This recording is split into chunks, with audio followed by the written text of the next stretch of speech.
Chapitre 2, les différents modes de paiement. Il faut distinguer dans les différents modes de paiement les instruments de paiement et les techniques de paiement documentaire. En instrument de paiement, on entend par technique de paiement documentaire les alternatives aux instruments de paiement traditionnels.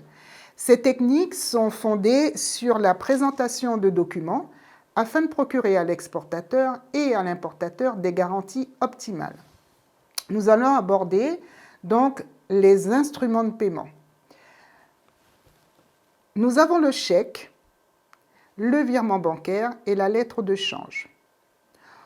Pour le chèque, en sachant qu'il y a quand même un risque, c'est celui de revenir impayé ou d'être perdu quand on l'envoie, etc. Donc ensuite, le virement bancaire, il reste toujours en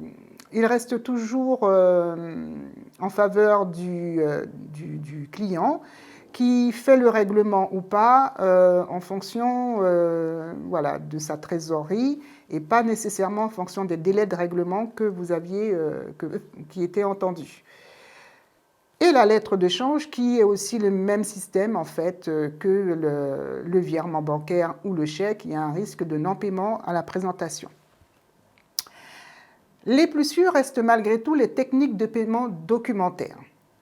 Le paiement contre remboursement, donc on peut avoir le cash on delivery au moment de la livraison, on récupère le règlement, en sachant qu'il y a un risque, c'est celui que à destination, le destinataire refuse de prendre la marchandise. Donc votre marchandise aura été livrée, mais malgré tout pas réceptionnée, donc vous risquez de ne pas être payé. Vous aurez la remise documentaire.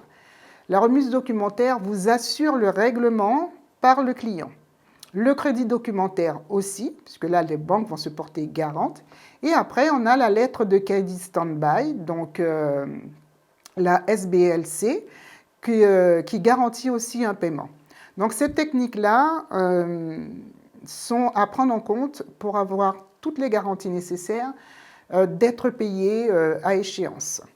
Si vous avez des questions, n'hésitez pas à les poser et nous y apporterons les réponses nécessaires le plus rapidement possible.